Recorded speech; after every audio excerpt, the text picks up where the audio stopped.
So welcome to everybody. I want you to know that it is in the Midwest today in the St. Louis area.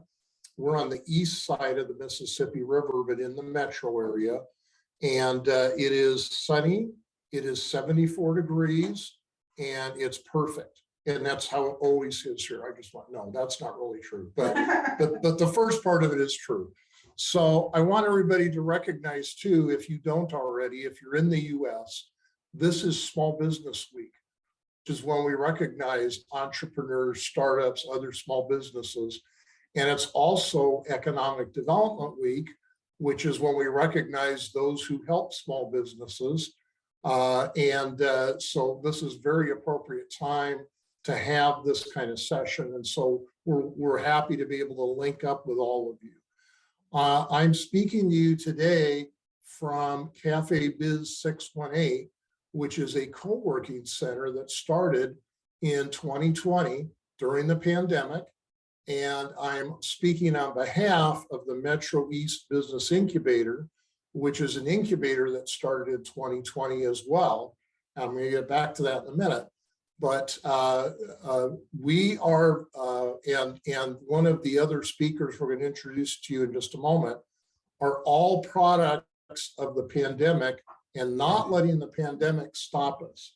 And so what success we could share with you today, it was, as I heard Simon say a couple of times, the pandemic gave birth to new uses. There's an old Sufi maxim that unusual circumstances create new gifts. And that's where we are. The lockdowns and the pandemic, they stopped a lot of things, they made a lot of things difficult.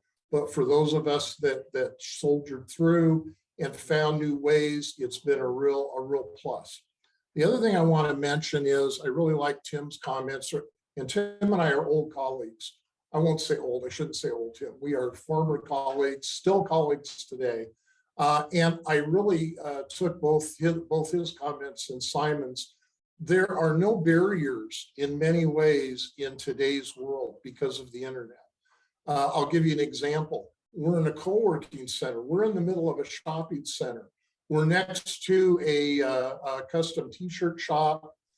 We've got a used clothing exchange next to that, and a TJ Maxx store, most of you know, a Chuck E. Cheese, and some places like that.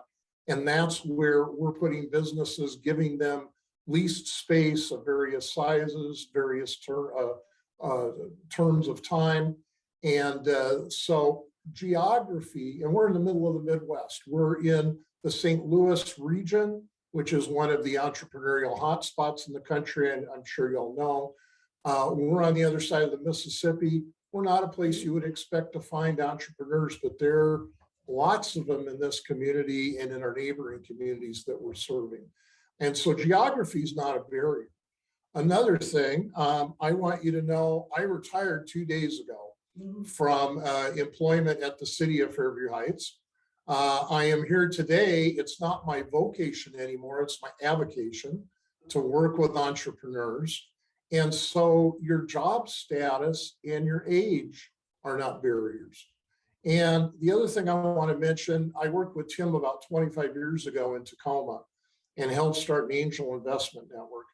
And when we started that network, it was almost all old white guys, and their business plan, the businesses that we accepted, they had to be able to offer, like Shark Tank that you see on TV, they were required to be able to produce 10 times the investment within 3 years.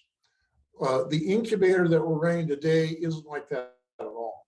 The biggest majority of our customers are African-American women.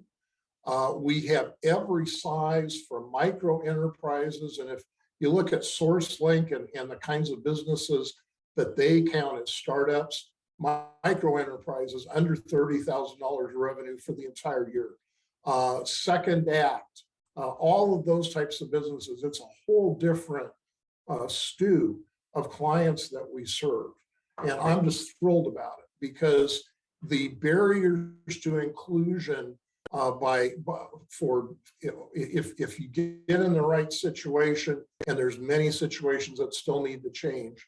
But I'm very proud that over the last 3 years since we started this, we've been able to lower the barriers to inclusion for a lot of people.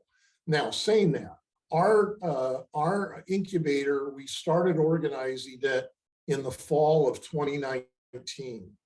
In March of 2020, that's when everybody started to go through shutdowns, we filed for our 501c3 tax exemption with the IRS. I got a letter on April 17th, 2020 from the IRS, followed by a phone call. And the phone call was, actually, I got the phone call before the letter. The phone call was from the Louisville office, and they said, we just wanted you to know you've been granted your tax exemption, your 501c3. Don't call us because we're closing the office. That was where we started. And here we are serving startup businesses without a physical location. It was the same situation for the physical location we're in now today. They started at that same time. What made it work for us was a partnership with a national platform that was itself just starting up, called at that time, well, the platform still called Startup Space. And I hope that there's David. David is on. David Ponraj is the founder and CEO of Startup Space. And he has his own story of success beyond failure that made it possible for us to have a success story out of what could very well have been a failure in 2020. So David, I'm going to go ahead. If you can log on there, I'd like you to go ahead and share a little bit of your story. Absolutely. Thank you. If you could just tell me how much time I have, I'll make sure that I keep my presentation to that time.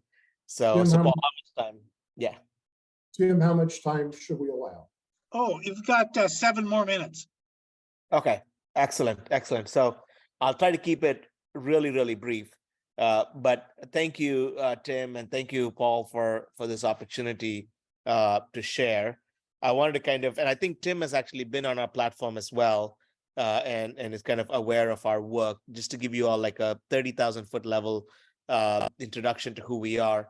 We work with economic development agencies today in about 25 different states across the U.S. and outside the U.S., in Canada, in Latin America, and in Africa, to help economic development agencies better support small businesses. And I just got back this week, actually, from setting up our second headquarters in India to now service the Asian market, because we have a lot of interest coming from Asia and from the Middle East. But to kind of backtrack and kind of tell you about where this came from, like Paul said, in my mind, failure is a stepping stone to success, and failure really teaches you a lot more than success. And if you can bottle those lessons learned, you can really use that to scale up pretty fast. So before I jump into my first business, I'll kind of talk about where we are today with Economic Impact Catalyst and Startup Space, which is our product as part of Economic Impact Catalyst. So in 2018, we started this business right before the pandemic. We launched our platform, and our very first client was the city of Denver. I was 3 months into my startup. I walked into the city of Denver and I presented my platform. And pre-pandemic, city governments didn't use technology the way they do now. So they said, oh, we're the city, we don't use mobile apps. And I was like, oh, okay. And as I was walking away, the center director for that space stopped me and asked me what I did. When I told her what I did, she said, oh, we're looking for you for all these years. How much does your platform cost? And it was my very, very first client. I had no idea what to say. So I simply made up a number. I said $100 a month. She said, oh, here is a contract for the first year for $1,200. And I immediately knew I was onto something. This was October 2018. And then since then, we were able to then get the second client in Minnesota. When they asked us how much it cost, I knew better. So I said $5,000 a year. And they said, here is a contract for 3 years. My third client was Detroit. And I said $25,000 a year. And they also said, here's a contract for 3 years. So I knew that economic development had this huge gap in technology. And today, a lot of our clients pay us about $250,000 over 3 years.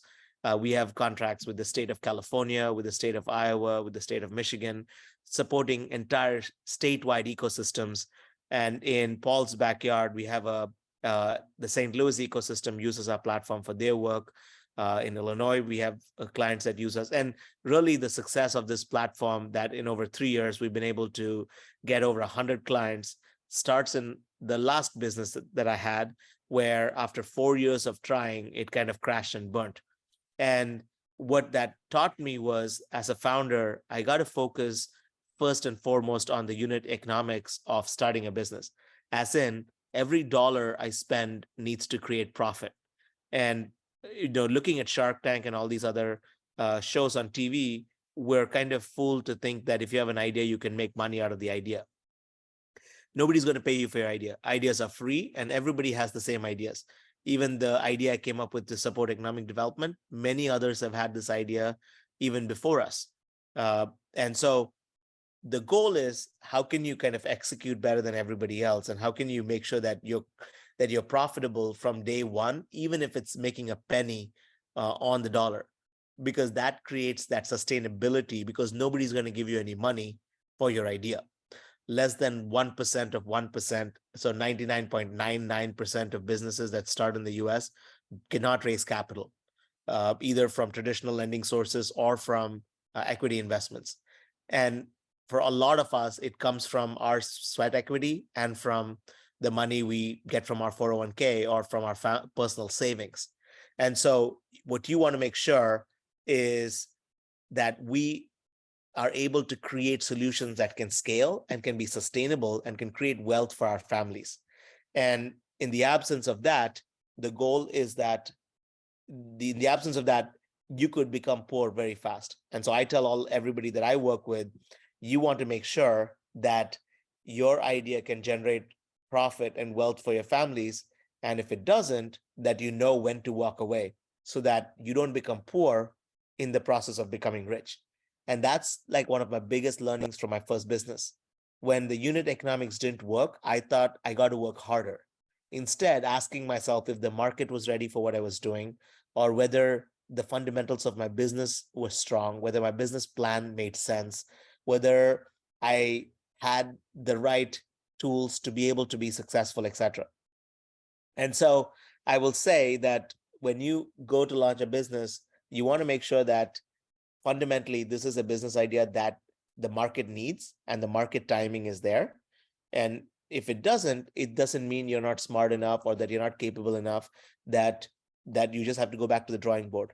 And I'll just leave you with that idea that you're ultimately starting a business to create wealth for you and your families. And if that doesn't exist as a core component of your business idea, then wait for the timing to be right, so that you don't end up becoming poorer than when you first started your business. So Paul, I'll turn it over to you to kind of wrap up. I didn't go a lot into the business itself of what we do.